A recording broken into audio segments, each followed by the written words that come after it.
Hey, we're back. It's Damon the Global Gardener at the Browns Mill Community Garden Food Forest. This is the only sign I could find of the food forest. On Google Maps it's called the Urban Food Forest at Browns Mill, Atlanta, Georgia. Video 4. Let's see, where are we at? There's some people that came through originally from Jamaica that are doing some martial arts over on the other side of the greenhouse. Interesting to hear about their garden. And here's an herb garden. This actually tells you the 3 ways to harvest herbs. That's handy. I saw ageratum over on this past the agaves there, which must have some edible component. Please comment below if you know about the edibility of ageratum. I've always known it as a landscape plant. So here we are. This is a former pecan or however you want to say pecan. Sounds like a bird, really, like a penguin or a pelican, or I don't know. I always thought that was a funny word that people say it differently. But it's a former pecan forest. I'm from California, so I say it that way, West Coast. And but I see some other possible nut trees. These look like walnut. Here's pineapple guava, Aca soloiana, which I've always known them as feijoa, so there must be a name change that I should look up. Produce a gorgeous edible flower and strong tasting fruit. It's pretty awesome. The flowers taste like the fruit, are edible and wonderful, and the fruit are edible and wonderful. But the flowers, if you peel the petals, you'll still get the fruit. And they're pretty darn abundant. They do love water, so it's good these are on sort of a downhill slope. Look, we have some swale plantings here. There's a couple of mound this way and a mound behind it, and in between, where water saturates, some trees. I'm not sure what is planted in the mound, or it is soil, so they did intentionally move soil up onto the mound to maybe prevent runoff into the neighbor's fence, and they just have a lawn over there, so whatever. Not very interesting monoculture. But here, a polyculture of abundance and various experiments going on. They seem to like to cover things. I'm not sure what's under wraps there, or why there's this kind of more tarp boat cover thing going on. Oh, there's a few of them. But maybe to either extend the season or get things going because we're in November 10th here, going into, the cooler season of the year.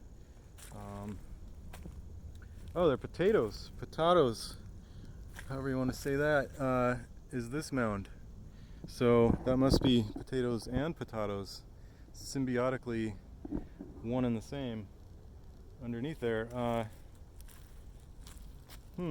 This is probably insectary. This is a great butterfly. Is this lantana?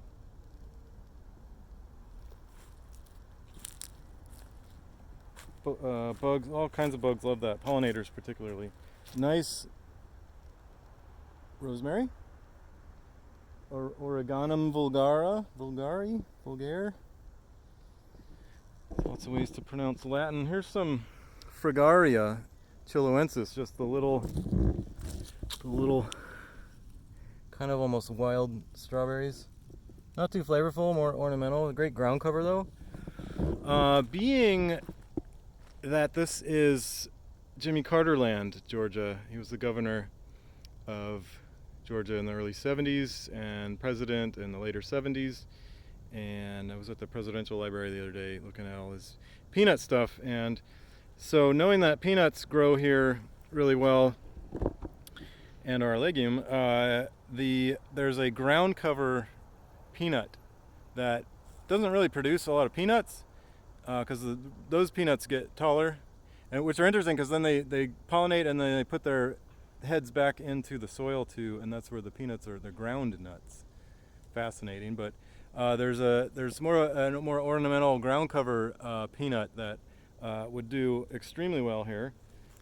I've seen it in, there's a permaculture farm in Hawaii on Maui that has that, and it's lovely because instead of like having to weed everywhere, you just have this wonderful ground cover that just covers and grows and keeps mulching itself. And like it's wonderful to add mulch, but that like you have to be able to get it, you have to truck it in, you have to truck it around, you have to spread it out.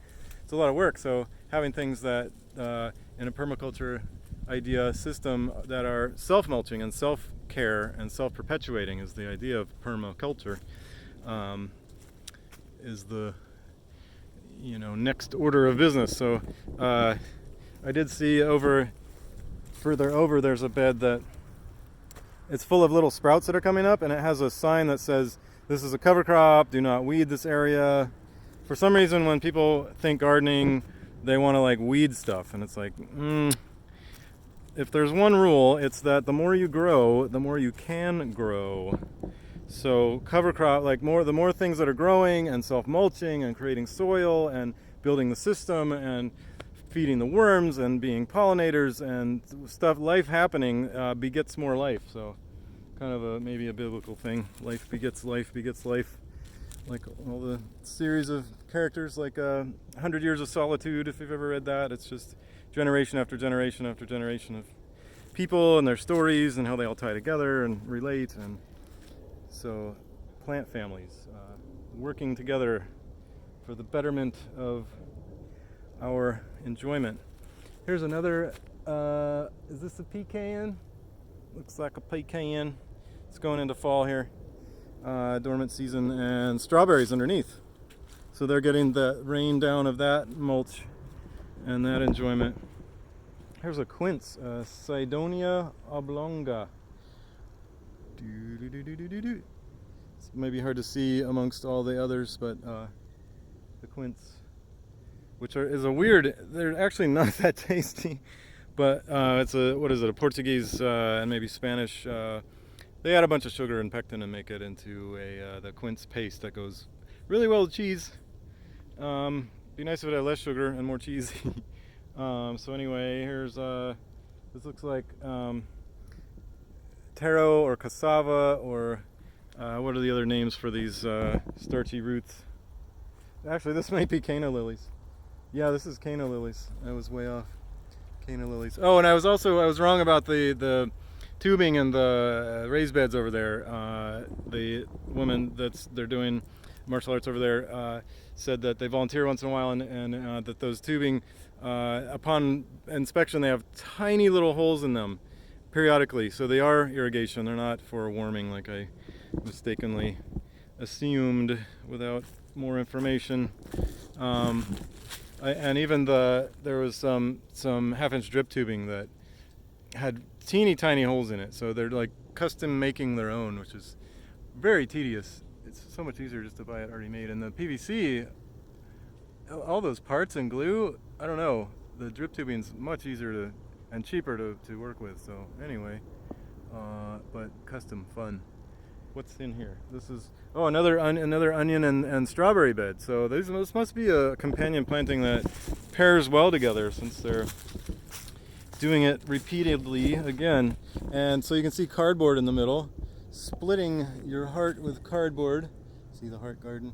The rock to delineate that it's a formally planted bed, like don't mow it or mulch it, that there's stuff growing there.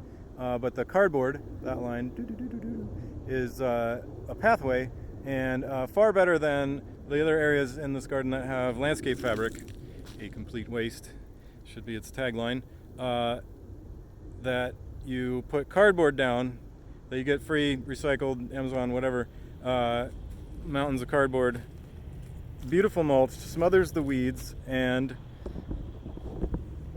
put all that mulch down on top.